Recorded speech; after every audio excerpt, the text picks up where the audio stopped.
लो जी, ये जो है ये दरिया चनाब है और ये इसकी लेटेस्ट जो है वो कंडीशन है कि ये बुज़ुर्ग बता रहे हैं कि कौन सा है ये, मतलब है जिधर तक ये सैलाब अब आ गया है, ये जो नज़र आ रहे हैं दरख्त वगैरह, ये जी तो पे आंदा हज़ारे ताईं अगा।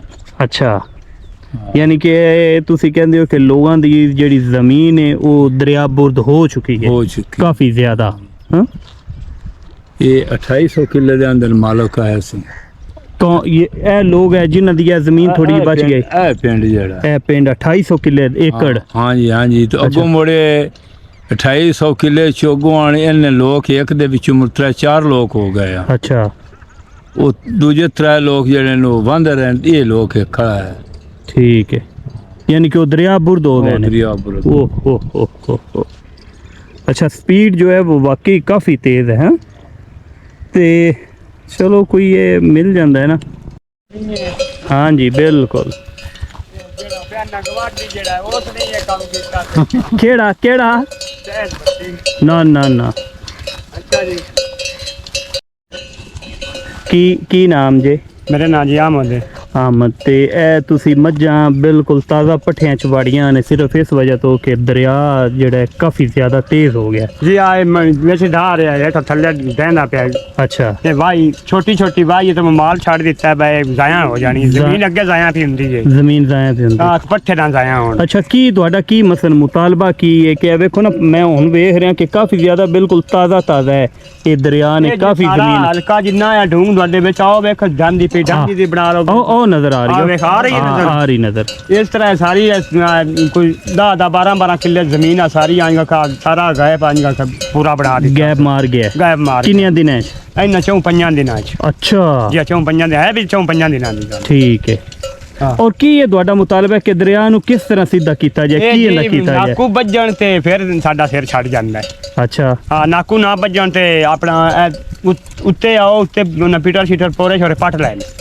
ਅੱਗੇ ਆਓ ਕਮਰੇ ਨੇ ਉਹ ਵੀ ਜਾ ਰਹੇ ਨੇ, ਇਹ ਡੇਰੇ ਵੀ ਜਾ ਰਹੇ ਨੇ। ਅੱਗੇ ਹੁਣ ਪਿੰਡ ਆ 1 ਕਿੱਲਾ ਸਫਰ ਹੈ। ਹਾਂ, ਪਿੰਡ ਵੀ ਚਲੇ ਜਾਂਦੇ। ਅੱਗੇ ਆ ਜਿਹੜਾ ਪਿੰਡ ਸਾਨੂੰ ਨਜ਼ਰ ਆ ਰਿਹਾ, ਇਹਦੇ ਤੋਂ ਦਰਿਆ ਕਿੰਨਾ ਦੂਰ ਸੀ? ਇਹ ਜੀ ਅੱਗੇ कितने एकड़ मसलन कितने किले? ये जी अगे हाँ कुछ 6-7 किले आ। 6-7 किले तो जी हुन ते किला रह गया। हुन जी किला सब यही को जी 1.5 बन जासी दा जी। ठीक है। क्या देख ढांदी आप तस्वीर बना सकते हैं? हाँ जी बिल्कुल नजर आ रहा है, थल्ले ढांदी नजर आ जांदी। चलो ठीक है, ओके जी। हाँ ए बिल्कुल नजदीक आ गया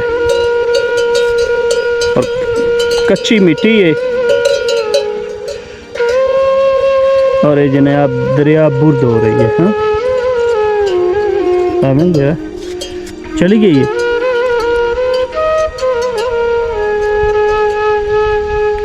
स्पीड काफी तेज, पानी तेज है।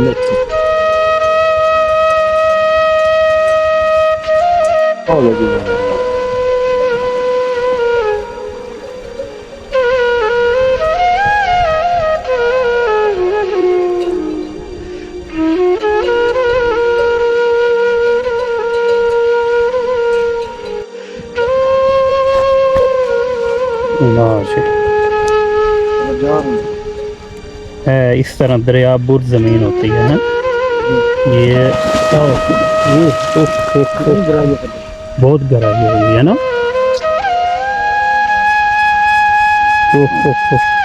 कम अज कम 10-12 फुट गहराई है इस जगह पे।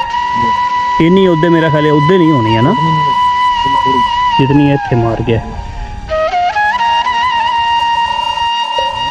और जी ये दरिया है और दरिया के अंदर जो है, क्या नाम है भाई?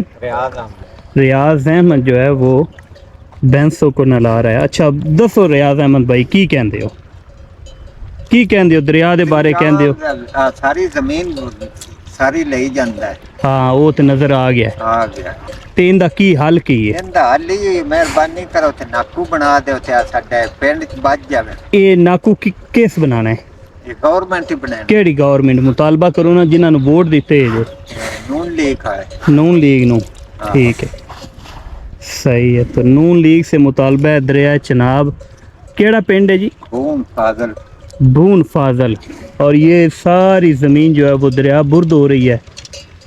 ਪਿੰਡ ਦੇ ਨਜ਼ਦੀਕ ਉਹ ਪਿੰਡ ਉੱਤੇ ਬਿਲकुल नजदीक हाँ जी, आ। पिंड वो नज़र आ रहा है, वो बिल्कुल उसके नज़दीक आ गया। और एक ये गांव है, तो इनका मुतालबा है कि ये यहाँ पे नाकू, नाकू का मतलब कि ये ਵੇ ਪੱਥਰ ਪਰਲੀ ਸਾਈਡ ਤੇ ਨਾਸਰ ਬੁਸਾਲ ਫਰੋਖਪੁਰ ਗਏ ਮੁਹੰਮਦ ਖਾਨ ਭੱਟੀ ਉਹਨੇ ਬੱਧੇ उन्हें पाया है, पाया जिस तरह का उन्हें पाया है उस तरह का कहते हो कि इधर भी पाया जाए। ਪਾਇਆ ਜਾਏ ਮਾਣਾ ਨਾਸਰ ਬੁਸਾਲ ਬੱਧਾ ਤੇ ਦਰਿया ਜ਼ਿਆਦਾ ਤਾਂ ਇਸ ਤਰ੍ਹਾਂ ਆ ਗਿਆ। अच्छा, तो अगर इधर भी आ जाए तो फिर वो ज़्यादा नुकसान, ਬਰਾਬਰ ਤੇ ਵਿਚਲੇ ਸੈਂਟਰ ਚਲਾ ਜਾਏ। पानी चला जाएगा। ठीक,